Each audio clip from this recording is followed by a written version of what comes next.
But I mean, Patrick, coming to Team Visma-lease bike, they had a bit of an unlucky Giro d'Italia last year. Plenty of crashes. Although Kooij did win, he's back here as well. But that's not really who we're talking about because we're still in the favorites category. Simon Yates, a man who was absolutely electric in the 2018 Giro d'Italia in the first part. I think he won 3 stages and then he kind of cracked after the Montezoncola and then, yeah. And he's been on the podium since then in 2021. But looking at Simon Yates' chances and also the rest of this Melissa bike, yeah, okay, touch on Olaf Koy.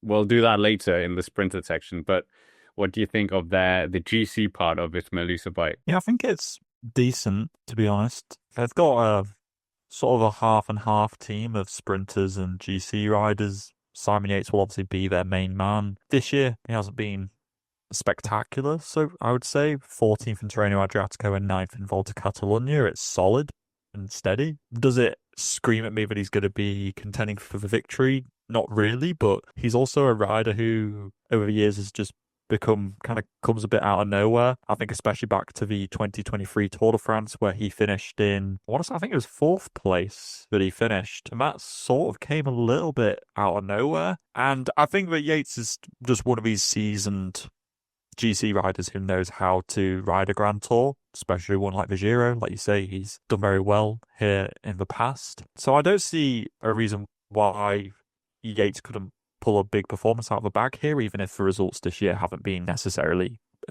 indicative of him being in absolutely flying form. To back him up, there's also Kelderman, Kruijswijk, Bart Lemon, and however good Wout van Aert is essentially in the mountains. He's been very good in the past. We're not quite sure where he is at the moment, let's face it. So it's a decent amount of mountain support. And then, yeah, in the sprints, you've obviously got like Wout van Aert's a bit of in both feet, in both camps. Affini, Dylan van Baarle, and then Olaf Koy. So it'll be like Van Baarle, or it'll be like Lemon, Van Baarle, Affini, Wout, and Koy. So it's actually quite a good split team, I think. Yeah, well, actually, just when you're reading that out, the history with the Giro and this team, I mean, Kelderman, former podium finisher, Steven Kruijswijk, we saw him like absolutely dominant in that. Was it the Chavez Nibali one in 2000? Was it 16? Yeah, And then he kind of, 2016. yeah, had a very disastrous crash on a downhill and kind of went downhill from there. So, I mean, in terms of that, is Simon Yates even the leader here for the mountains? Yeah, I think he should be, but it wouldn't surprise me to see it not just being a team surrounded, like where they're all going to be just surrounding Yates the whole time. I think that you will see riders going into the breakaway quite a bit as well. I think that you're not just going to see visma-lease bike just unless Yates is in absolutely outstanding form, which he might well be. Like, we don't know. But I wouldn't be surprised to see somebody like Kelderman being put into the break to try and get, his first Grand Tour stage victory, because Kelderman has been on decent form as well this year, and I think that quite a few of the stages suit his characteristics, so it wouldn't surprise me to see them putting riders in the breakaway as well. So visma-lease bike are pretty much going to be prevalent in sprints, breakaways, and in the GC, yeah, I think. What would they be satisfied with Simon Yates? Last year we saw him in the Tour. He wasn't really good. Well, he wasn't going for GC. He was going for breakaways quite a lot. We saw him and Carapaz kind of duking it out on many mountaintops or close to the mountaintops. What's success for Simon Yates? Obviously, I think he's scheduled to be helping Jonas as well. That was kind of what we thought he was brought in for, like in the way of Adam Yates with Tadej Pogačar. But what's the success for him?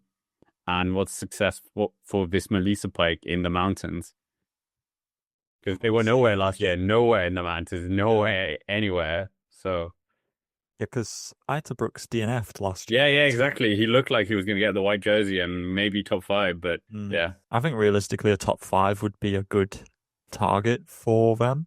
There is some pretty stiff competition here, but Yates is in that folly of riders who are capable of being inside the top 5, depending on how they go on a day-to-day basis. And actually, Simon Yates has got a decent time trial, probably better than some of the pure climbers in this race, so he'll probably get a little bit of a head start on some of those. And in the mountains, just in general, or as a team on the whole, I think they'd at least be wanting a couple of stage wins along the way, maybe like 2 or 3, and probably targeting the Ciclamina jersey as well with Olaf Koy. I think that would be ultimately a very successful Giro d'Italia. I mean, you saying he's good in time trial. He actually won stage two. I was thinking he did back in 2022, the one where we had Mathieu van der Poel kind of battling to keep it on. And I mean, yeah, you don't really think of that, but obviously he's had a number of successes in the Giro, and it's six stage wins. So I mean, if he adds to those six stage, okay, three of them was in the 2018 one, but for him, surely like blue jersey and three stage wins, a Carapaz-esque Vuelta a España a few years ago, wouldn't that be fairly good? Yeah, I think I would say that that would mean more getting the mountains jersey and free stage wins. It's just where their allegiances lie. This is a team which has a decent amount of mountain support, and I don't think that it's by the face of the team here that they've got lined up, it looks like they're having a bit of a GC bid here, and they're going to go in with that as the main objective because you wouldn't be sending a mountain support for Yates just for him to go stage hunting. That just doesn't really make that much sense. So it's going to be a team focused around trying to get a good GC, and if things go wrong for whatever reason, then you'll probably go into the breakaway and try win that way, which would be equally as good. Yeah, no, I think you're right. Yeah, it's definitely not set up for a lone breakaway rider. Do you think Wow is gonna go for the points classification, or is it gonna be him trying to help either side of the team, kind of the sprint and the climbing? I think it will be the latter. I think he's going to be more in a helping role, but there will be stages where Olav Kooij won't be able to survive and Wout will have his opportunity. I think actually stage one, namely, I think that it's on the cusp of what I think Kooij is capable of. So I would say that although Kooij was very good in Tirreno at climbing, actually, the stage which he won there, he was very good. I think that Wout will have his sprinting opportunities when Kooij can't make it, essentially.